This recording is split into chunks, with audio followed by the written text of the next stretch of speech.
Welcome, travelers, young and old from near and far. Come take a seat by the fire, for we were just about to continue the tale of Finwë and Doris. Indeed, it is fortunate that you are here, for the story of the young prisoner bereft of family and friends takes a new turn. Up until now, Finwë has been desperately searching for a sense of belonging, of being grounded to something outside of himself, although even now he does not fully recognize just what it is he is aching for. Finwë used to be surrounded with the former, although whether he ever truly had the latter is something he still ponders.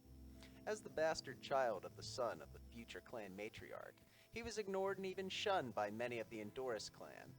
Yet a wandering clan of assassins, thieves, rogue mages, many titles were assigned to his clan based on the various contracts they accepted, but among themselves they were just the Endoris clan. At any rate, an organization such as the Endoris clan could not afford to toss aside valuable resources, especially given the delicate nature of many of their contracts. And thanks to the blood of his Altmer father, and the burn of his mother's womb due to the alignment of the stars during the birthing, Finwë was most certainly a valuable resource. While his time in the clan was never perfect, they were still family, and even when Finwë felt he had no choice but to find his own way in the world, still he agreed to help his brethren with one final task of utmost secrecy. Unfortunately, this last contract was so secret that after it was completed, the majority of Clan Endoris was slaughtered by the Imperial Guard, with only a few members such as Finwë being chained for life in the Imperial prison.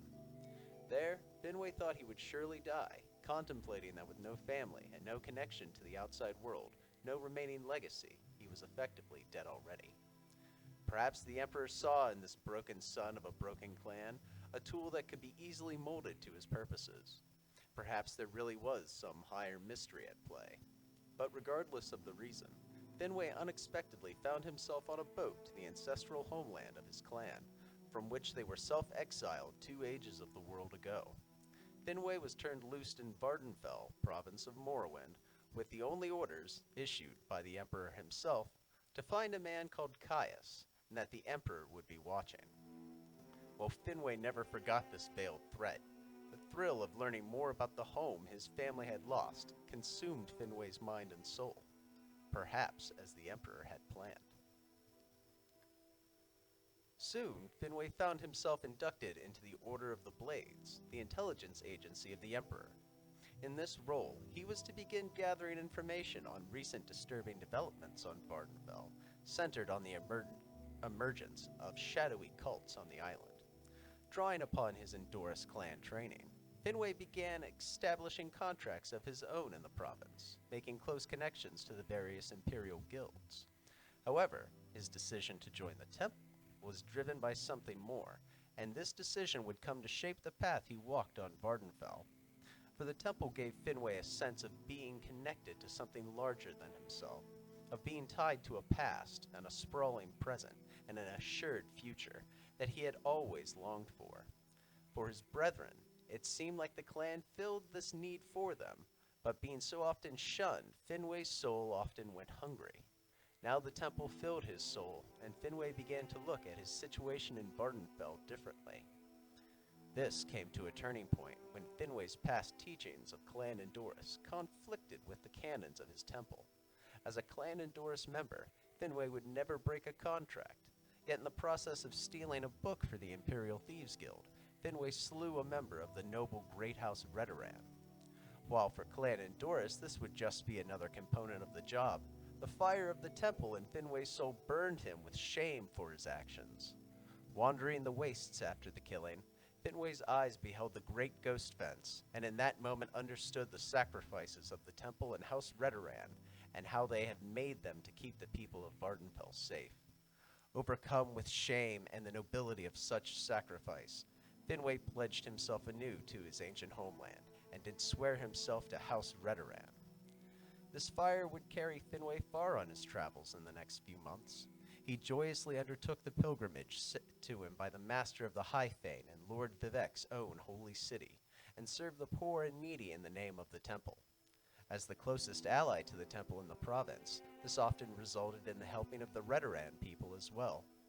Finway found that due to the war demands the temple placed upon the house, Redoran territories were constantly in danger, and its standing in the province had been undermined by the other great houses. Through his service to the temple and house, Finway was raised to curate of the temple and kinsman of Great House Redoran. Finway's informal occupation of an abandoned Dunmer stronghold was officially sanctioned by the temple, and he now holds Induranian in the name of the temple, though some masters of the temple still doubt his faith. And perhaps they are right to be suspicious. For through all his adventures, Finway could never forget that the Emperor was watching him, and that Caius and his blades could ruin him by declaring him a servant of the Emperor who had forced Morrowind to kneel. After gathering information on the heretical Sixth House and Nerevarine cults, Finway was then ordered to gather blasphemous hidden knowledge that called into question the very tribunal Finway was bound by oath and blood to serve. While holy works eased the burden on his soul for a time, Finway was soon ordered to gather more intelligence that would surely earn Finway a pyre in the high-famed plaza where heretics to the temple were burned in cleansing flame. Finway's faith remained in the divinity and righteousness of the tribunal, however, but he became more and more afraid that his new brotherhood would turn their holy wrath upon him for what he had discovered. For not only had he learned of the slanderous charges of members of the temple priesthood, that the tribunal committed a great sacrilege against their ancient king, but that he was believed to be, by the emperor, this ancient king reincarnated. Finway has tried time and again to put the schemes and plots of the emperor behind him, but the more he feels he is coming to belong in Morrowind, the more he fears the blades will reveal his origins and cause him to lose all he has gained. And so now we find Finway, recently returned to his newly appointed temple shrine at Induranian, once again trying to drown his fears in pious action.